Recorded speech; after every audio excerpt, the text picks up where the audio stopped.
do the official welcome. I want to welcome everybody to the SGE Happy Hour Q&A session. And I want to thank you for taking the time in joining us this evening and then getting together and having this interactive opportunity. I know a lot of times on webinars, there might be a Q&A session at the very end. This one, we want to have a Q&A session all the way throughout. So please feel free to throw in all the questions and pepper Steve and Jim.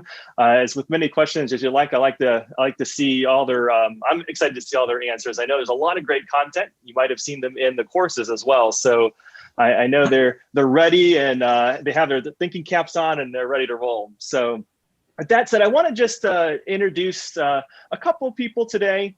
And one is just to put up this great list of what we call the SGE Squad members. So you and everybody who's been involved in the webinars, into course 1, 2, and 3 of 3 courses out today. These are all the different subject matter experts, people in the field. We have individuals from Ohio University, and they've lent their time, and you can find these individuals in the different modules in your courses. So hopefully you recognize a couple familiar faces in here, Matt Cacciato and Matt Holt. We had Basil DeVito in our latest course, in course 3, Carl Bennison, Bob Bolin from Penn State, so many great people. And again, we're trying to do our best, because I know there's some questions that might be to a specific person. We can always try to pass that along to somebody, or we'll try to do our best to answer them tonight. And if people love this, we'll try to do this as many times as we can to make sure that we can start answering questions. And as you get them, as you go through the course, I know when I went through the course myself, working behind the scenes at Siena, I was able to go take some sneak peeks, and then I always have some questions. And I watched Steve's most recently, and I had a couple questions. He talked all about all the stuff that happened during 2020, even through this this pandemic time. And a lot of things have happened in the sports betting universe. So that was very exciting. Jim always has some great insights with sponsorship and marketing. So I always like to pick Jim's brain as well. So I want to highlight these two kind of VIP squad members tonight, Jim Kahler from Ohio University and Steve Pastorino from US Integrity. Gentlemen, just give a short introduction. I know a lot of people in here know us already, or know you guys especially. But if you just give us a quick introduction, and then I'll get the questions teed up for everyone. Jim, go first. Steve, go ahead. All right. Jim Kahler. I am a professor at Ohio University and our new director of sports gambling education. So really enjoying that role, and don't proclaim to be an expert, but the one thing that this class has given me the opportunity to is really meet some people that are on the cutting edge of the sports gambling industry. And Steve and Matt Holt and Scott Sadin at US Integrity certainly fit into that group, and just people that have reached out since we started this initiative. And it's just, every day I'm learning something new, and happy to impart some of that in our Q&A tonight. Excellent. And I'm Steve Pastorino. I'm our head of business development here at US Integrity. Jim knows that at the National Sport Forum in Atlanta in February, back when we used to travel and before pandemic became the most popular word in the English language, I pulled Jim aside at the State Farm Arena and said, Jim, I really need to talk to you. I have a opportunity potentially to join a company called US Integrity, and they're telling me that they're going to do this education platform with Ohio University, and you're involved, and is this a move that I should make? And best decision I've made in a long time. Jim and I had a great conversation that night, and fast forward, Monday, March 16th was literally my first day in the office. And if you know your pandemic timeline, that was not really a good Monday in the American sports landscape.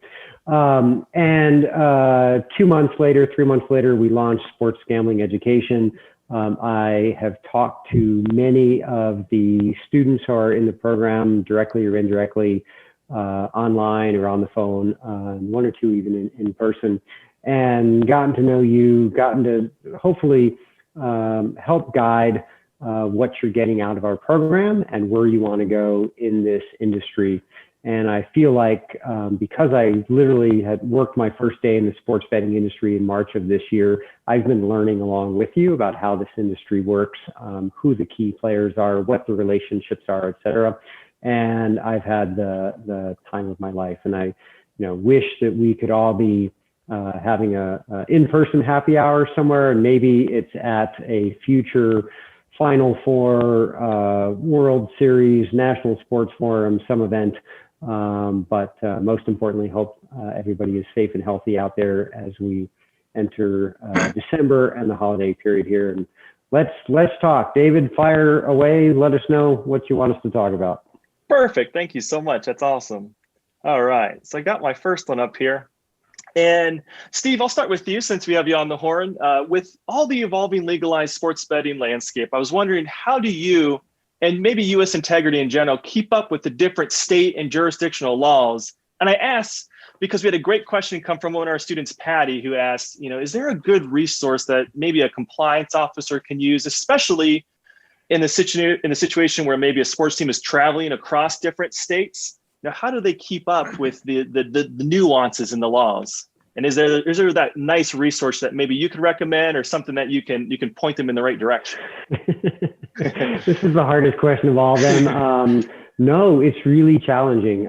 I will tell you that legalsportsreport.com and the Action Network both have very good interactive maps where they are trying to follow the legislation in all 50 states plus territories and the district, et cetera. We refer to it all the time. I have a map from the American Gaming Association that's on their website that I've printed up, and it's on my wall so I can remember whether it's Wyoming or South Dakota that, just passed legislation in November and where it stands. I think that both Legal Sports Report and Action Network do a good job of providing just sort of the top level information. When PASPA was repealed in May of 2018, it basically said this is now a states' rights issue, no longer a federal issue. And it was in some ways the worst possible way to open up Pandora's box, because we are literally seeing 50 different solutions for 50 different states. And it is somewhat of a full-time job just trying to stay up to date and caught up on all that. That being said, I will say that Legal Sports Report and Action Network do have affiliate relationships with sports books and other types of companies.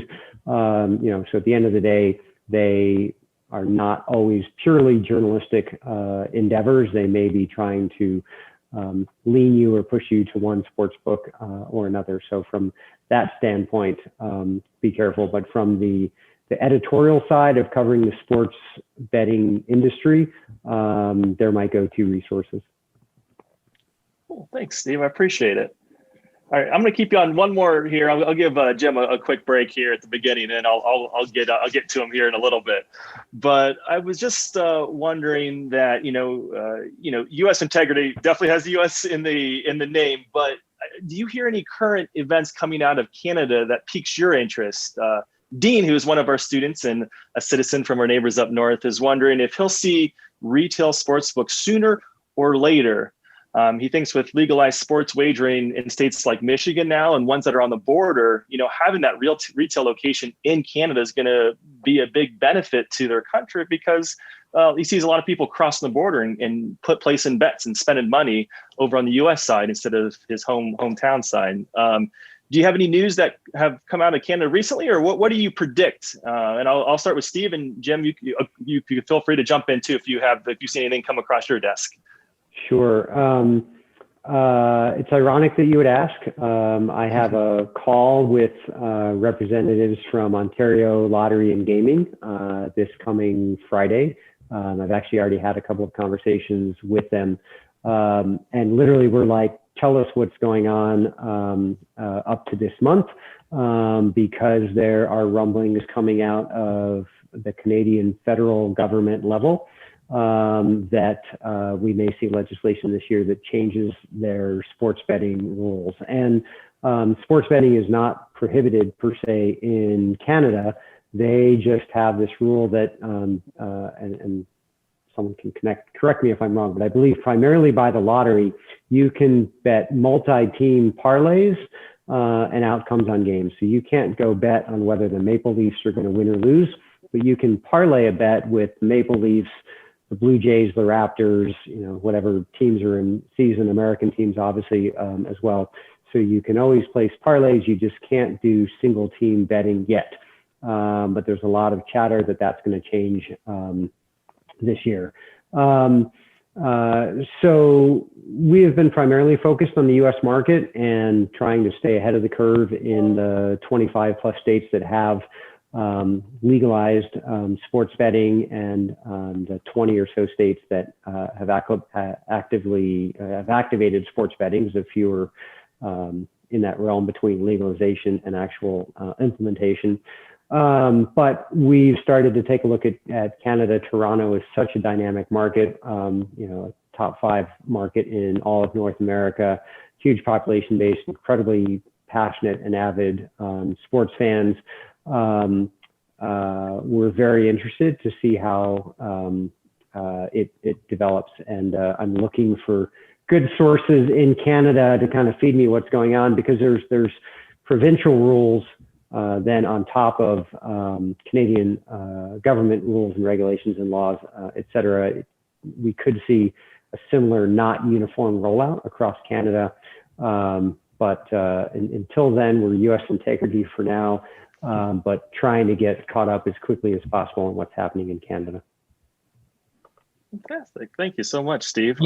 David? Yep. Yeah, I would say that what influence the National Hockey League and the NBA might have in Canada could help accelerate some of that. So especially the NHL with the number of teams up north, because as we continue to look at the revenues coming back to the franchise politically, I think they're going to be doing everything they can to get Canada on par with what's going on in the United States. But that's sheer conjecture on my part. It's not like I have any inside information, but I think that's got to be going on behind the scenes. Yeah, it's a good point, Jim. Thank you so much. And Jim, can I keep you on for a moment? I got a couple questions for you from the live Q&A, if you don't mind. Yeah, go ahead. All right, I got one request from Digger. He says, Jim, please say hi to Ron Seaver for me. And the question I have is from Sean, who I've seen questions submitted in the course too. So Sean, thank you so much for submitting a lot of great questions. I think we have one later on that we pulled from the course. But Sean asked, Jim, do you know, or do you know any schools that have created positions similar to yours in the gambling space, or positions that are maybe specific for sports betting? I know we had Bob Bolin on, who is kind of like the focus for him was, sports betting. You have a position that's focused on sports betting. Do you have any other in the know of, like, are there other similar positions out there, or do you see maybe the need for one coming up in the future? Right now, I'm getting a lot of calls from some of my colleagues in the industry, but I'm not aware of one. And in the case of Bob, I think that sports gambling is just one of the many issues that will fall under his umbrella as the Chief Integrity Officer with Penn State Athletics. Perfect. Thank you, Joe. Yeah, and I'll just say there are, plenty of institutions where you can go study sports marketing, sports administration. We're obviously very loyal to Ohio and all the Bobcats out there. And there are courses we hear, periodically from professors who are incorporating sports gambling into a course, whether it's in the business school or a marketing or sports admin course. But the comprehensive approach that Ohio has taken, the investment that Ohio has made into this platform, sports gambling education, and our relationship with our students and our peers is really unparalleled. We're grateful. We love working with you guys. And so anyways, shout out to Ohio U. Nobody does what Jim Kahler does. We're going to have to make you an unofficial member of the Ohio family there, Steve. Yep. Thanks, Steve. And just to jump in quickly here, Steve, you mentioned, I think it was in our one SGE301 course, that there may be educational opportunities coming in with partnerships with sports books and, say, the University of Colorado, correct? Is that that's a possibility that's coming up? Do you have any additional insights to that, or can you just maybe relay what is the potential for those agreements with these educational courses coming about in places that have like that partnership with a university? Yeah, I mean, and I think I made reference to it when I was delivering the materials for 301. Sports betting is the alcohol sponsorship from 20 years ago. And for the longest time, we are not going to advertise alcohol in our venues. The majority of our student population is not of legal age to drink, and it would be awful to subject them to Budweiser, Coors, and Miller signage and whatever. And slowly but surely, you've seen more and more programs, one, accept alcohol advertising, two, get involved with institutions in a major way if they're a hometown brewery or something like that, and now serve alcohol at sporting events. And first it started in the club level, and then it became on a broader scale. University of Colorado is our client. We talked to them sort of throughout that process. And while we were thrilled for them, and we think it took a Pac-12 school because of the progressive nature of the Pac-12 and a school like Colorado to basically go where no other program had gone before. But it also made sense because PointsBet was headquartered in Denver and trying to make a local splash. And there's 35 different sports books vying for consumer dollars in Colorado. So it was a partnership that made sense. In the course of talking to schools almost every single day, we're bringing it up, and most are saying, "Oh, we would never do that here. The regents will never approve of that." And I have a feeling, just with the economic pressures on schools, that their rights holder partners, the Learfields, the JMIs, the Playflies, will be able to bring them opportunities. The three states that passed sports betting in November: Maryland, Louisiana, and South Dakota. University of Maryland has a massive alumni base, great tradition in basketball, Big Ten football program. As MGM expands in that marketplace, if William Hill decides to go into Maryland to complement what they're already doing in Washington, D.C., the FanDuels and the DraftKings of the world come into play. Do you not think that one of them is going to go to the University of Maryland and say, "Hey, we want to be the official partner of the Terrapins"? We think it's going to happen. One thing that I've seen since I did that material, speaking of Maryland, they said that they were launching in the last month or so the Netflix for Terps. And it was basically streamed programming for diehard Maryland fans. And it was going to be all sorts of curated content, video, interviews, behind the scenes, practice, scrimmages, all that sort of stuff that fans crave. And, our first thought was, well, why don't you do a program that's based on sports betting and the Terps? What do I need to know? What are the possible betting markets that will come? How can I, if I'm 21 plus and I have an account, how will I be able to bet on Maryland Terps basketball and football? And there's a place, I think, for content that is delivered on like a higher tier almost, that isn't necessarily just a sign on the basketball stanchion or behind the goalpost or something like that. So I think it's coming. I guess I'm a little surprised that I haven't seen the second one come already. Colorado broke the ice, and that some big programs are seeing big checks out there if they become the next program to add sports betting. So I suspect in 2021, we'll see several more. Perfect. Thank you, Steve. I appreciate it. I always love your insights. Perfect. All right, I got a question I want to pull out from one of the courses here, and I'll throw it to maybe Jim at first. And Jim, do you think the NCAA would consider changing its bylaws regarding banning advertising on uniforms? That was a good question. That was from Patty. She's our SGE Master Bundle student, and she just asked that question just because of, and she mentioned in her question about like you mentioned, Steve. That's what brought me up about this question. It was just the financial burden that some of these departments or universities may face, that this can alleviate some of that and get some dollars, into the sports programs. Do you see that maybe potentially? And again, this is just a crystal ball prediction. Jim, I can get to you first.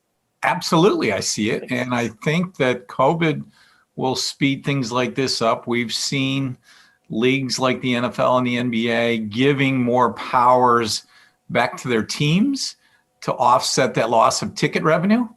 And I think you'll see it happen, if that bylaw is in there, and I'm not that familiar with that one, I think you can see some relief coming. Why not? I agree 100%. I take it that's the Miami basketball team there in green that's going to have SGE on the front with the USI badge. I think that's great. It's a good look. Yep, perfect. Thank you. Appreciate it. I got to go back to a live question here. I got one from Packy. What impacts do you think gathering places like a BW3 deals with sports book partners like BetMGM? Will this create from integrity? Will create from an integrity standpoint? Will it have an effect on B-Dub's NCAA commercial partnership? Steve, you want to take that first? I don't mind.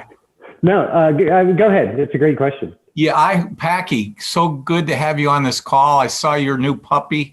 Can't wait for Mac to meet him. But anyways, I hope to hell the NCAA keeps its nose out of legislating what partners are allowed to do. So it's one thing to legislate what a university can do with partnerships, but don't be taking away B-Dub's opportunity to bring the restaurant industry back by coming up with gathering places that will do partnerships with sports books. I don't think it's their jurisdiction, and I hope to hell they keep their nose out of it.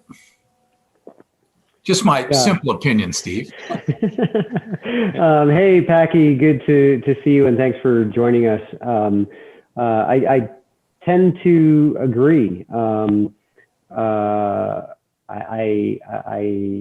I don't know that the NCAA is really able to take a leadership role in many of these issues anymore. I don't think they're happy with what Colorado is doing with PointsBet and what the Pac-12 is allowing its member schools to do.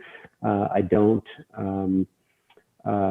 never underestimate the power of the dollar and the power of the broadcast networks. And if there is a way to tie in retail establishments that are sports bars / sports books and are also tying into national broadcast packages, you think that the NCAA is going to turn down a 9-figure sponsorship because Anheuser-Busch wants to activate with a partner like BW3? I don't think so. It's that train has left the station, I think, and some degree of regulation might want to be maintained, but I just think you're going to see more and more broader, unique, different, totally out of the box partnerships.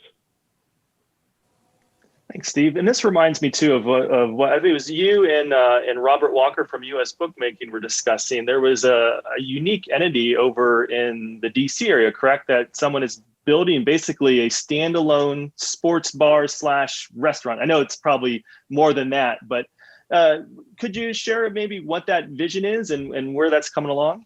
Yeah, it's called Handle 19. It's 2 blocks from the White House, and DC's, speaking of jurisdictional rules, basically said the DC lottery is able to run sports betting, or you can apply for a license if you have a venue, but you have to have food served. It's got some strange rules in place, and William Hill took advantage of this to put a sports book inside Capital One Arena in association with the Wizards and the Capitals. But Handle 19 is an entrepreneur out of Norfolk, Virginia, who has rented out a space, or leased or bought a space that he is retrofitting into what we traditionally would have called a sports bar, except it's also going to be a sports book, and it'll be one other place where in a retail environment you can place a sports bet in Washington. And I don't know that they're open yet. Like I said, it's a big country. Haven't been able to travel in 9 months and check in on some folks. I'm not actually sure if Handle 19 is open or not. Perhaps if any of our guests are around DC, they can tell us it is, but I don't think it's officially open for business yet. Okay. Thanks, Steve. Yeah, I found it interesting just for the description that Robert, you gave was, there's those different class of licenses. So this one enabled an entrepreneur to jump into the game. There wasn't such a huge licensing fee that, someone like one person, one entrepreneur, or maybe a small organization could, get some, action into the sports betting space. I thought it was great. So that when you mentioned BW3s, that kind of remembered me from watching that video of you and Robert from US Bookmaking. So thank you so much. And we have tavern laws here in Las Vegas, here in Nevada, that allow taverns to have gaming kiosks where you can refill your William Hill accounts and things like that. And there's 250 of them around the state. So I think on a state-by-state basis, smarter operators, smarter legislators will set up rules that are advantageous or, in worst case scenario, disadvantageous. And we're going to find out what models work. And it's going to be different. Betting is going to be different in Washington State versus Washington, D.C. and everywhere else around the country. Thank you so much. I appreciate it. I'm going to jump back to some live questions here. We got some great ones coming up. Knight Commission suggested that Big Five Power Conference separate from NCAA and start their own league. What does this do for legal sports gambling, sponsorships, etc.? And that's from Jerry. Yeah. I just and hi Jerry, good to see you and hear from you.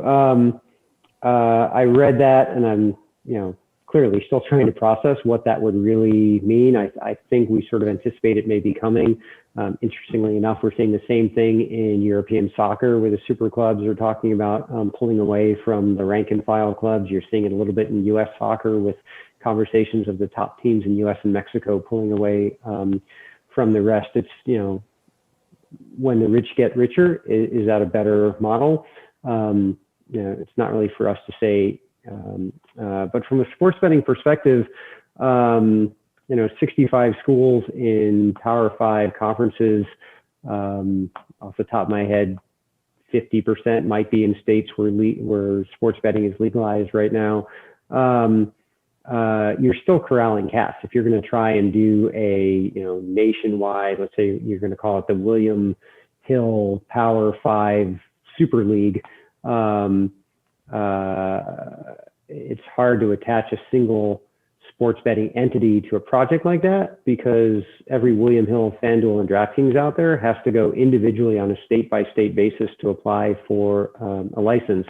And, is it providing the national reach that's going to make that a more attractive buy to them than an alcohol firm, Anheuser-Busch or somebody like that. So I don't know that sports betting is really going to be a critical factor in the Power 5 flexing its muscles and going after a cash grab. There's plenty of other ways, obviously primarily driven by broadcast revenue for them to pursue that. Thank you so much. I appreciate it. All right, I'm going to jump back into one of our classes. Hey, David? Oh, go ahead. Yep. Yeah, just to maybe an anecdote to what Steve said, because I think he's on target. But I think, first of all, I don't see the NCAA or the university presidents acquiescing to the Knight Commission. But if something like that were to happen, I think they'd be more aggressive, and you might see more revenue sharing going on. So if they could belly up to the bar with their media contracts, much like the NFL does, and some of that occurs today, but I could see that happening in a category like sports gambling. Like, hey, listen, not everybody is situated in the state where it is legal, so we're going to do one big league-wide deal to maximize the category, and we'll do a rev share. Yeah, when Bally announced that they were buying naming rights to what used to be the Sinclair Regional Sports Networks a couple weeks ago, that in some regards is a bigger deal than the NBC PointsBet deal. I mean, we're going to be watching Bally Sports Network to go watch our local broadcast of our Indians game or our Cubs game, or whatever the case may be. That's another one that I'm trying to wrap my head around, because it seems like Bally got a steal of a deal where PointsBet, trying to reach national market through broadcast television, basically agreed to spend $500 million in advertising, and Bally just turned around and bought naming rights to an entire series of regional sports networks. So again, follow the money on the broadcast side. Could the Big 12, Big 10, Pac-12, SEC, and ACC, collectively take those media rights and turn around and go into some massive partnership with FanDuel or DraftKings on an exclusive basis nationwide? Don't think so, but at this point, with mergers and acquisitions, you have no idea where it's going to go. So it's a great question for going to keep me up at night tonight now. That's awesome. All right, I'm going to share a question that was submitted by Justin. He is one of our SGE 101 students, and Justin asked, do you think there will be an influx, or what have you seen in the sports betting arena of maybe smaller and newer companies that are entering the industry? I'll just say we hear of 5 a week out here in Nevada, and media companies, different kinds of social apps. We're not seeing new sports books. It costs a ton of money to launch a sports book, but all of the ancillary businesses around sports betting, different types of vendors, providers, new services. It seemed like there was about a month where every week there was a new free-to-play content company that was going to offer app content for sports consumers, potentially in locations that didn't have sports betting yet, to get people in the idea of playing some sort of pick'em game on your phone, which is really just sort of feeding your interest in that type of play for you to become a sports bettor down the line. I was talking to a colleague of mine at Cal State Bakersfield, and they were approached about a free-to-play game to bet on Cal State Bakersfield basketball, and he's like, "Am I allowed to do this?" And I said, "Well, talk to your team, but if it looks like nascent betting, smells like betting in the offing, your instinct is probably not wrong." That they're basically trying to train a behavior for when California has sports betting 2 years or 4 years from now. So I would just, it's a boom space. There's tons of small companies entering from my perspective. Great. Thank you so much. I appreciate it.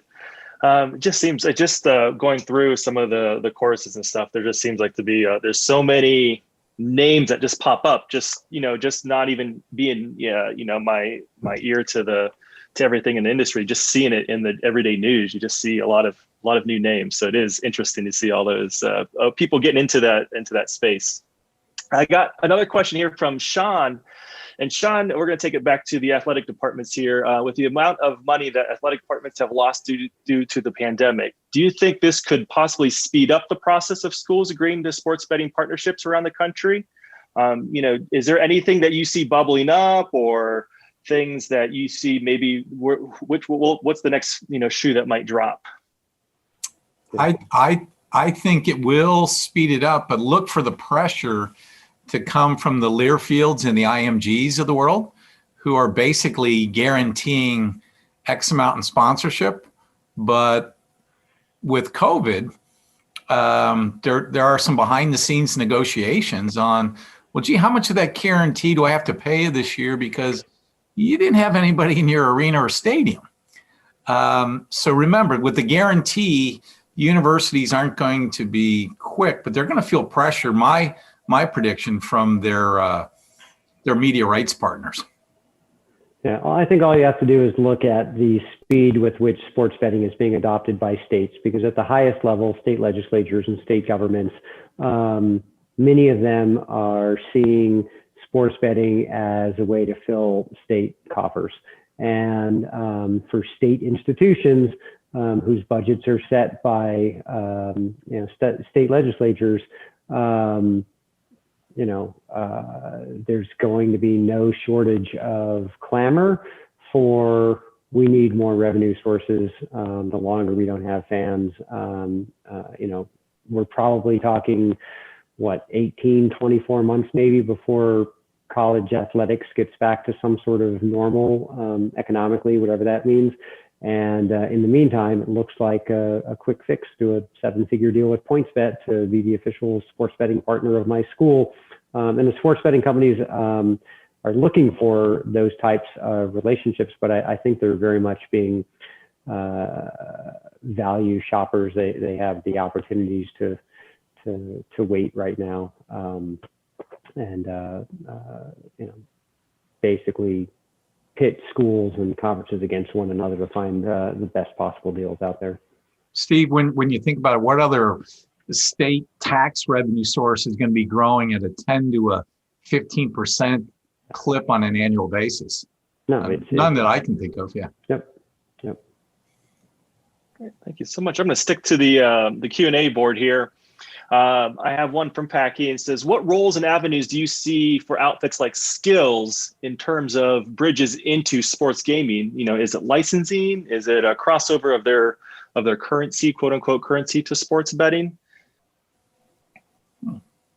I'm not familiar with Skillz. Can we let Packy in live for a second? Yeah, definitely.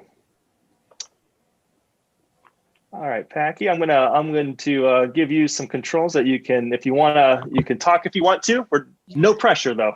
Yeah. Hi, Jim. Hi, Steve. I apologize. I actually had to go walk my new dog Trudy, so I missed just the first part of the B-Dubs answer, but I look forward to watching that on the recording. So Skillz is a mobile-based app where you can play with either internal currency or American dollars on games of skill, right? So they have a solitaire app. They have some sport-related apps, like they have a football skill game called 2 Minute Warning that are where you can. It's peer-to-peer, and then there's a cut for Skillz, the house. Where I see them most often is on my saved Las Vegas area job search on LinkedIn and other places, where they're hiring for some very similar things to what books are hiring for in terms of integrity, in terms of customer and player service. And so that's why I was sort of asking the question about them, because it is, it's if you're involved in other mobile apps, they're the ones that have the really annoying commercials about, hey, you've got to believe me that this solitaire game can pay you $60 a week or whatever. And so it's, I just wanted to know if you guys had heard anything about them, or I know Skillz has a pretty large HR component in Vegas, and they're right out. They're over actually by William Hill. Right off of 215. So that was the impetus of the question. Yeah, I'm not familiar with them. I'm going to make a note and go look them up and sort of learn more about it. We're entering all of these sort of gray areas. There's an entire market like we have with the StubHubs in the world with secondary game tickets, with secondary betting tickets, and you can go to a site called PropSwap and sell your betting ticket before the bet has been resolved.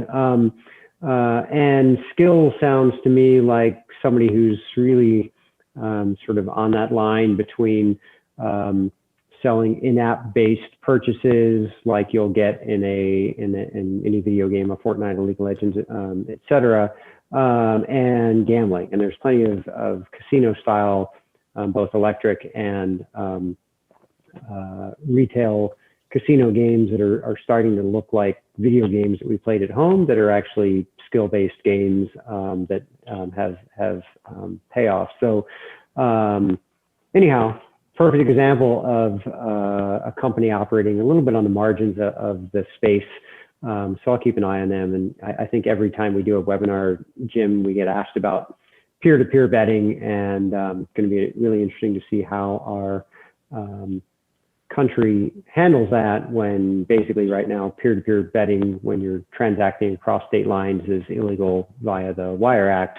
And it's one of the things that's keeping sports betting in its little individual fiefdoms. Every little state is different, because you can't do certain things across state lines, including a lot of peer-to-peer betting.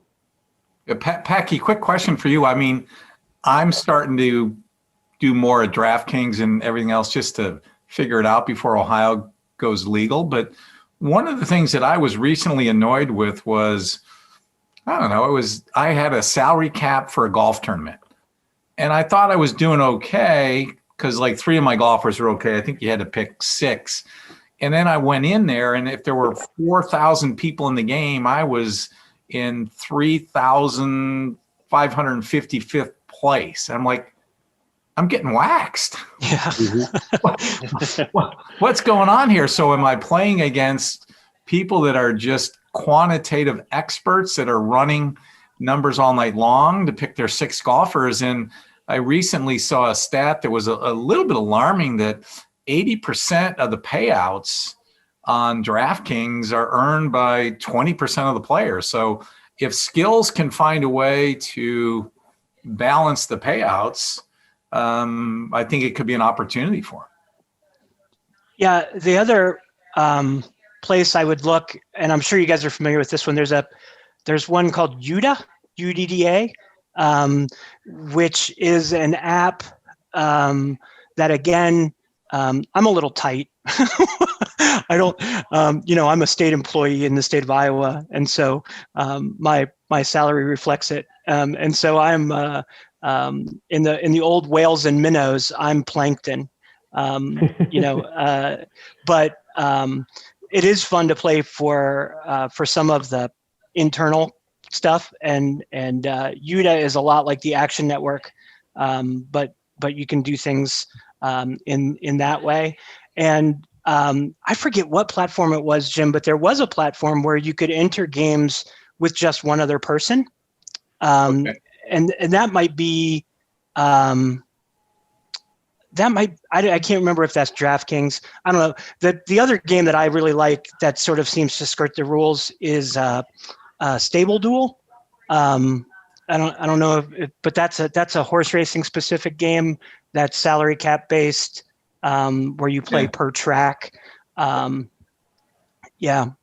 Anna ever got to look at my cell phone, I'd probably be in trouble, but it hasn't hit the bank account. So, but Packy, from a fan engagement standpoint, the one thing that sports gambling is bringing to our industry is, if you got $1 in the game, you still got skin in the game. So yep. I don't think you have to be a big time gambler to still get the rush of, bragging rights just because you won the bet, Yep. The bad beat is great for ratings, right?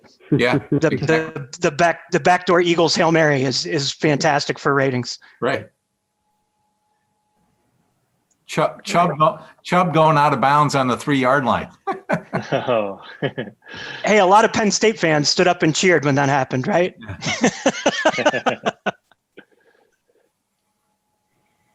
All right, Steve, I'm going to use this as an opportunity to ask a request based on Kyle, who is one of our SGE Master Bundle students. And he asked, with sports gambling only just beginning to be implemented across the country, how big of like a setback would a major integrity violation be to the market?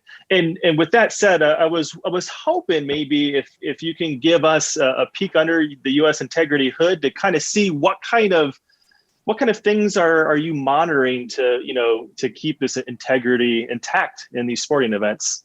Okay, so let me answer the question first, and then I'll do a quick share of the vaunted USI proprietary dashboard that we talk about all the time. But all right. In the French Open this summer, there was a women's doubles team that threw a game. It was a Romanian player playing with an American player they had never played before.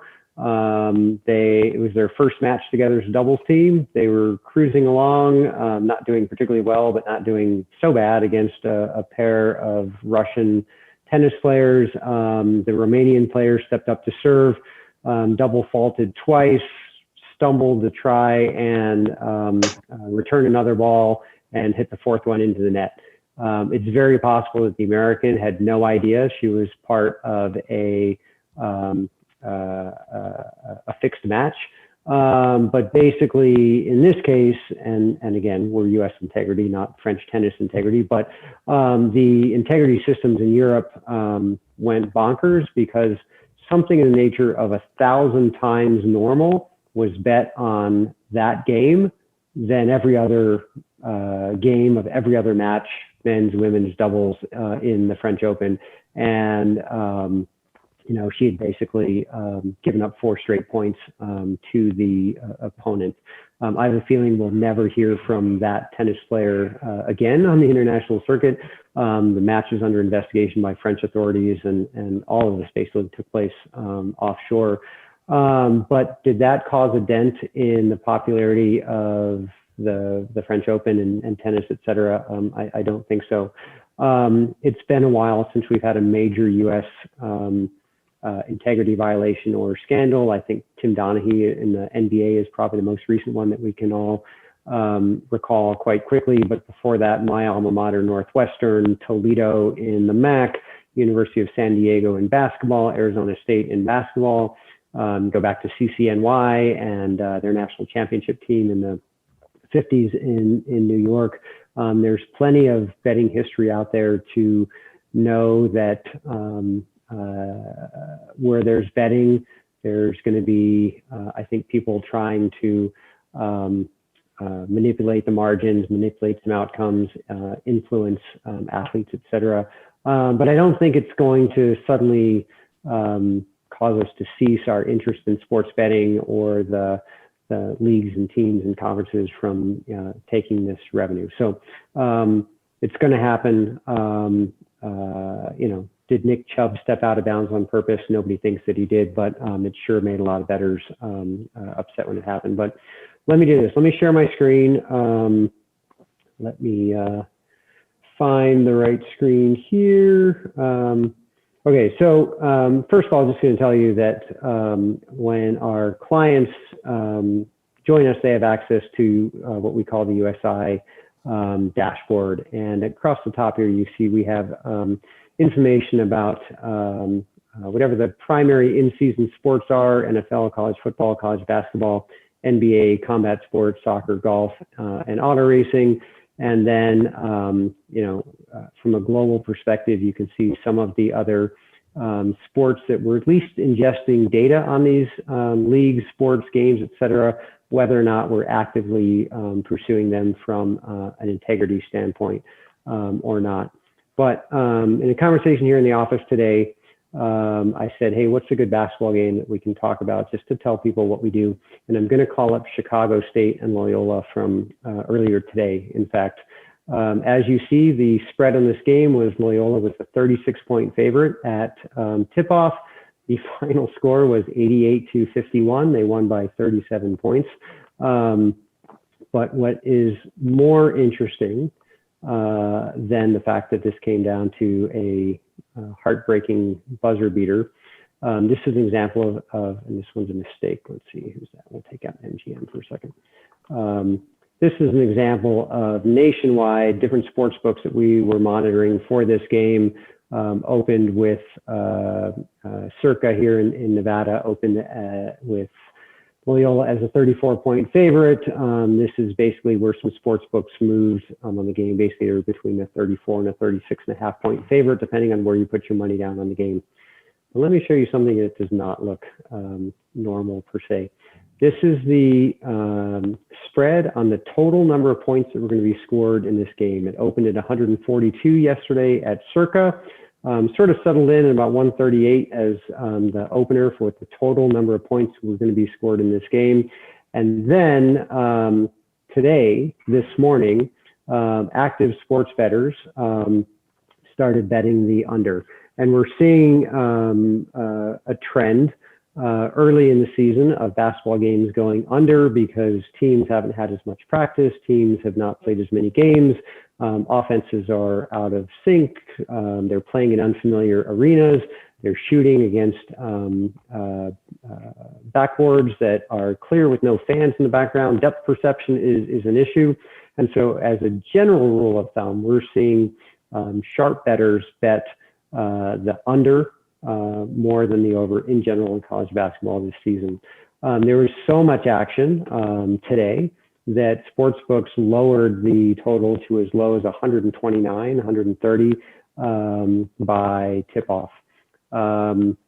Gentleman in our office was watching this game today and basically said that this game was really on track.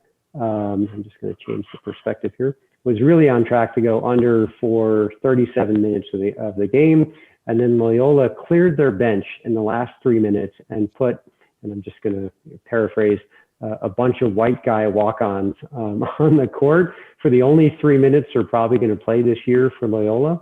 And these guys basically hit three-pointer after three-pointer after three-pointer. Hey, look, Mom, I'm on television and I'm scoring a game. I'm scoring in a NCAA basketball game. The two teams combined to score 36 points in the last 3 minutes, which pushed the total up to 139. And basically, anybody who bet this game anywhere in this window and bet the under lost. As I tell my teenagers, the house always wins no matter what you think you know.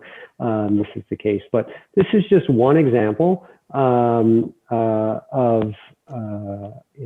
every game in the marketplace that we're covering. Our system alerted us earlier today. We're seeing a dramatic line movement in Chicago State Loyola. You might want to look into it.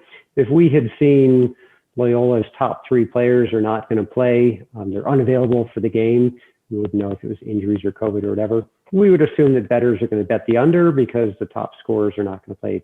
To our knowledge or recollection, I don't think that was the case today, but more bettors following this trend that we're seeing early season.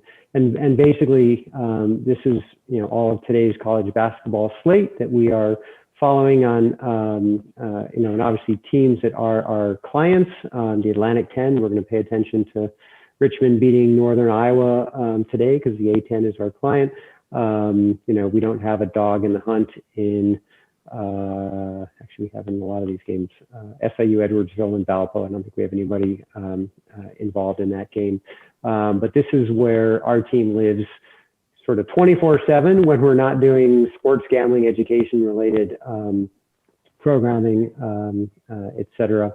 And then we wrap this all up into reports that we share with some of our clients, the Big 12, Penn State, et cetera.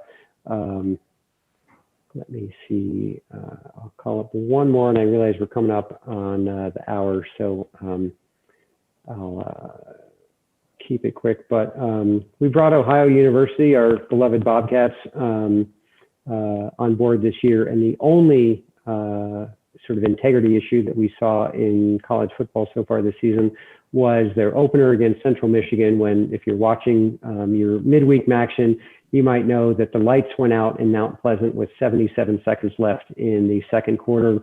Officials decided to send the teams to the locker room for sort of the 15 minutes of halftime. They came back out. They completed the drive, which was followed by a kickoff, which was followed by another touchdown, as I recall, in a number of points that ended up being scored before official halftime, 30 minutes of clock time expiring. But a number of these points had come after the 15-minute break, which was essentially to repair the lights and make sure that the lights came back on and the broadcast came back on. We were besieged with inquiries like, hey, I bet the first half was the total in the first half 33, as the scoreboard showed when they went to timeouts and the halftime show and all that, or was it after the fact? And this is just an example of one of those anomalies that many things we said only in a COVID year will we come across, but it has been quite the year for all sorts of anomalies in the betting space. So anyhow, David, if you can unshare my screen. I think I had this issue last time I did one of these where I couldn't get out of my share. Yep, that's no problem. There we go. Jump it back to mine here. That's a peek under the hood and what we do at US Integrity. Perfect. Thank you so much. I appreciate that. I was always interested about the integrity issues. You hear about it, and it's just you guys talk about it so much, especially in the courses and stuff. So it's nice for that sneak peek. So I appreciate it, Steve.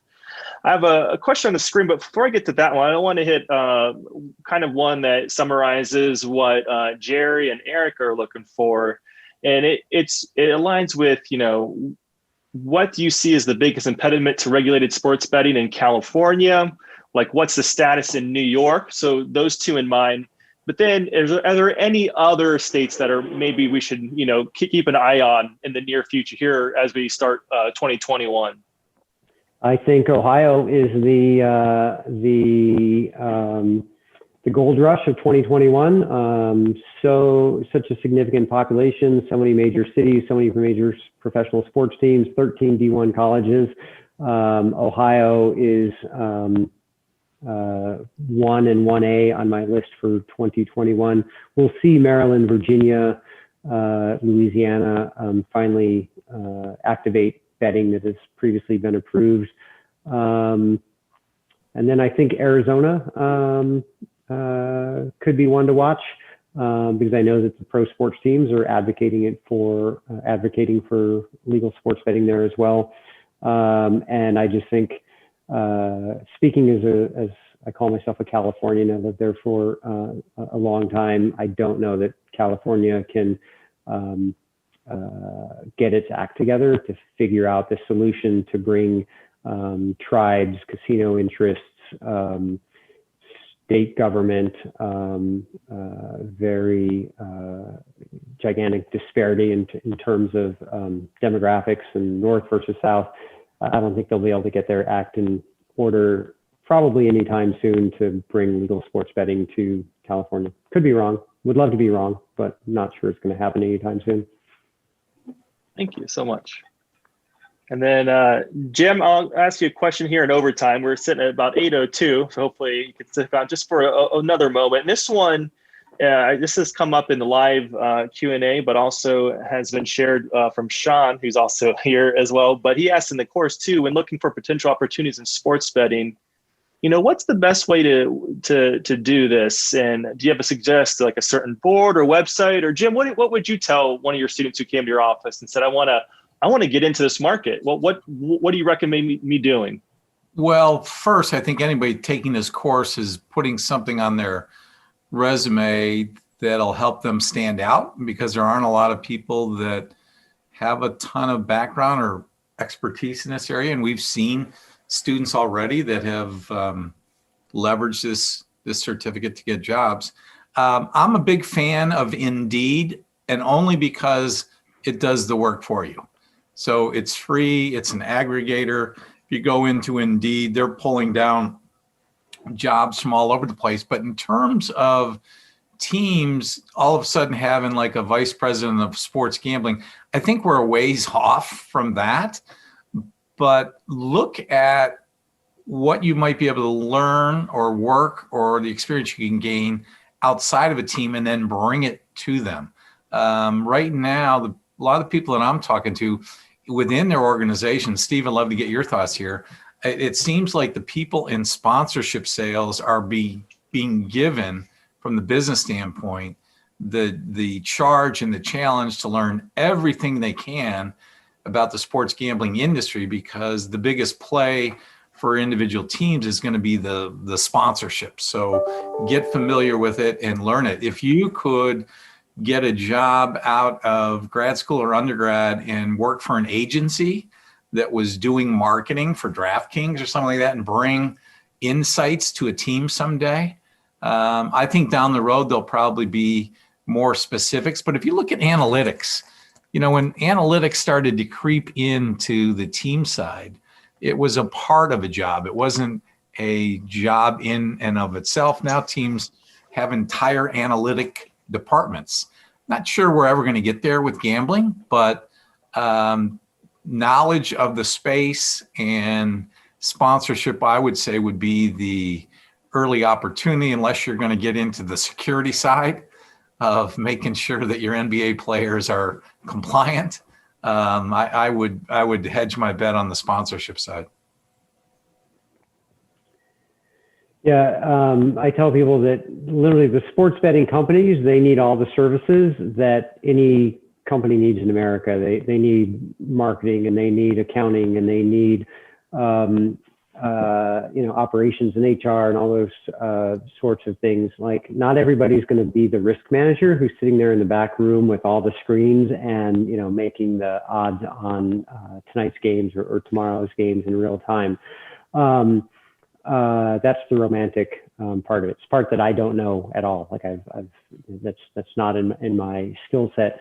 But I understand partnerships. I understand relationships. I know how to identify and provide value to our customers and our partners. I see good and bad partnerships happening around the industry. But and I've told several of you who are, I think, on the call here today that first of all, if you really want to be where the quote unquote action is, you need to go somewhere where the companies are. And 90% of them are here in Las Vegas. There's a couple in New Jersey, New York.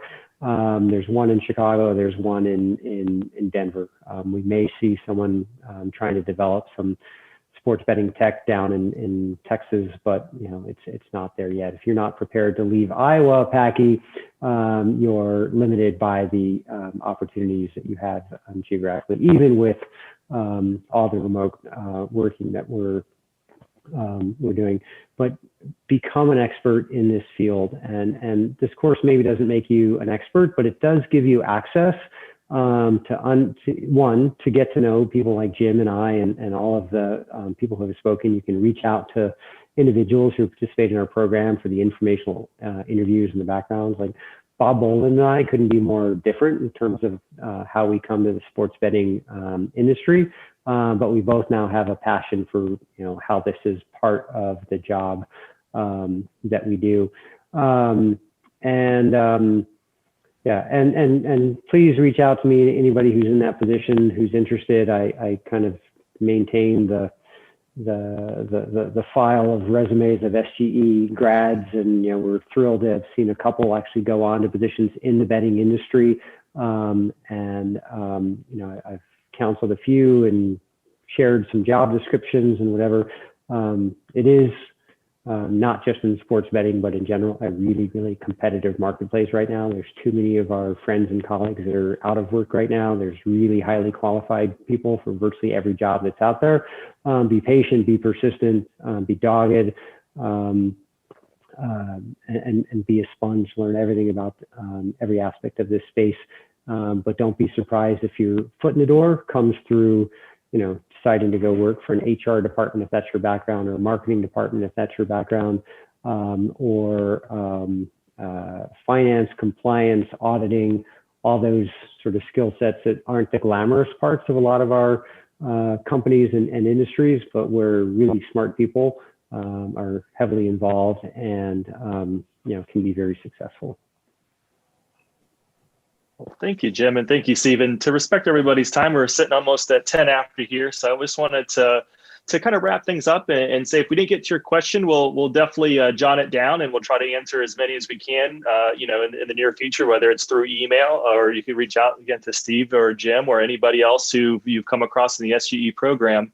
And hopefully we can get together virtually or in person sometime in the near future, as Steve mentioned before, and we could sit down and have a happy hour and discuss more sports betting and sports in general. But before we sign off, I don't know who this was directed to, but Eric asked Ohio State versus Northwestern next week. Who do you got? I know who I have, but yeah. I'll tell you. Go Bucks. Yep. Yeah, I make a point not to wager on my alma mater or the school or pro teams I'm just a fan of, because I like being a fan without having to sweat the outcome. I'm an internal pessimist when it comes to Northwestern, and I don't see us coming anywhere close to Ohio State. I'm still reeling from our loss a week and a half ago. Oh, yep. Well, I want to thank everybody for submitting such great questions, whether in the course or live. Again, feel free to start submitting those in the course still. We'll try to do this again sometime in the near future.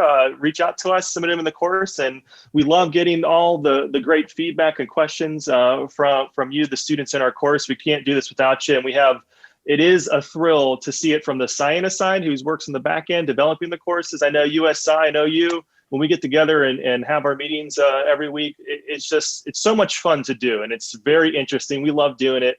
We love it because we get to interact with individuals and people in the sports world like you guys. So I really appreciate you taking the time out for this evening. Hopefully it's kind of evening for everybody, I think, right now. Thank you so much, and I appreciate it. We'll see you soon, I'm sure. Thank you. Thanks, David. Good to see you, Jim. Thank you. Thanks, Scott, and everybody. Take care. Bye. Yep. Thanks, everyone.